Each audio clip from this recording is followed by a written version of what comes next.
Hey there, I'm Steve, and welcome to Jamson Entertainment. And welcome to the conversation. Just before we get started, there are many ways you can help. You can like and subscribe so you never miss a conversation. But most importantly, please share this video. Get the word there's a community we can talk about all things that we love. Today on Throwback Thursday, we're looking at The Kingdom of Heaven, starring Orlando Bloom, Liam Neeson, David Thewlis, Martin Sokas, sorry for mispronouncing your name, Alexander Siddig, Valibor Topic, Eva Green, Brendan Gleeson, Jeremy Irons. I had no idea that was Edward Norton. And Ghassan Massoud. Sorry for mispronouncing your name. You may have noticed that I am following a pattern. Let me know in the comments below if you see the pattern. And actually, there's more than one pattern, it's just the other one was unintentional. And I'm noticing other patterns too. But I'll just say, a lot of the actors in the films that I'm reviewing, they were busy in the late 90s, early 2000s. So this movie starts out in France. Well, it starts out with text explaining the era. It's 1142, and it's one of the Crusades. I think there were 4 Crusades. Anyway, then it goes to presumably a small village in France where you see Balian, who is a blacksmith. He's approached by Godfrey, who reveals later that he's his father, and he's on his way to Jerusalem for the Crusades. And he offers Balian a chance to go because he learned Balian lost his wife after he lost his child. Like, the child, I think, died shortly after birth, and then the wife took her own life. What it means to be a Christian is the central theme to this. Now, it's not Bible thumping what it means to be a Christian. It definitely explores the topic. It does in such a way that's tasteful. It's, like I said, it's not Bible thumping. I say that because in Christianity, taking your own life is a sin. And Balian, he's mourning, rightfully so. And he wrestles with his conscience, and he wrestles with God, essentially, because he wants redemption for his wife. When he passes on, he would like to see his wife in heaven. And at first, he rejects Godfrey's offer to join him in Jerusalem because he just wants to live the simple life of being a blacksmith and mourn in peace. And it's here we get a clear divide between hypocrites and people that do their best to be Christians, because it is very difficult. There is a priest that they show in the opening burying his wife, and you can tell by his actions and words he is not a priest because he's a godly man. He's a priest because he wants power. And for whatever reason, he wants Balian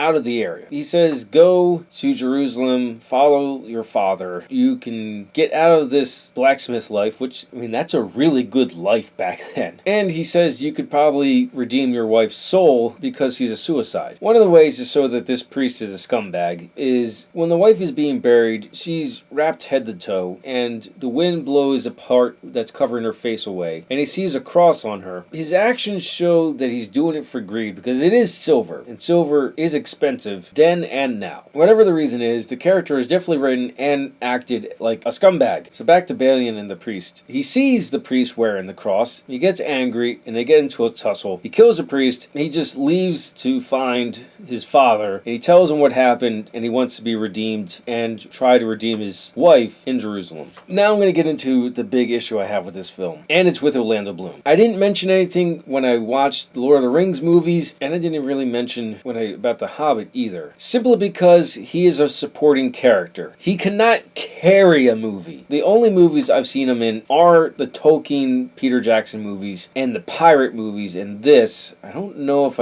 I've seen him in Black Hawk Down. Again, he's playing a supporting character. This is the only movie I've seen him as a lead, and he just does not carry the movie. He plays the role one note the entire time. He can act. He's really good at it, so maybe it's not entirely Orlando Bloom's fault. Maybe part of it is Ridley Scott. But Ridley Scott is a fantastic director. Some of my favorite movies are Ridley Scott movies. You have Alien, Blade Runner. Like, those are easily within my top 5 favorites. I don't know, but Orlando Bloom just doesn't do it for me in this film. And here's a way that I explain it in my own head. And I started with saying this is kind of like Assassin's Creed, simply because of the time period. I'm pretty sure there was an Assassin's Creed where they did a Crusade video game, or at least set in that time. And if you're familiar with Assassin's Creed, the game is not strictly set in the past. But then I thought, and this one works better, he's on a Star Trek holodeck. It's a holodeck program. And to tie that together, Dr. Bashir is a character in this movie, or at least the actor is. But back to Orlando Bloom. He's a blank slate. The only thing you know about him is that he's a blacksmith that lost his baby and wife, and he's the son of a baron. That's about it. And when he meets up with his father, they start training him to fight. Maybe 5 minutes, they immediately are met by a man for Balian because he murdered the priest. And Godfrey's like, no, you're not going to take him. And so there's a fight there, and Balian holds up pretty well. He should be dead, though, because he doesn't know how to fight. He's only a blacksmith. Anyway, so to further my holodeck idea, he's just someone in the Star Trek universe. He doesn't have to be of Starfleet. He could just be a random guy on Earth that's like, you know what, finished a hard day's work, I want to play my video game. Holodecks are video games of the future in Star Trek. And the reason why he can just do things like he becomes a really good fighter, he knows irrigation, then he knows how to defend against a siege. What? This is a holodeck program, 100%. That's my explanation for this movie, and it makes it more enjoyable if you think it in that light. Plus, Dr. Bashir is in this. Maybe it's an online multiplayer game, and he's on Deep Space Nine, and this guy's on Earth. Who knows?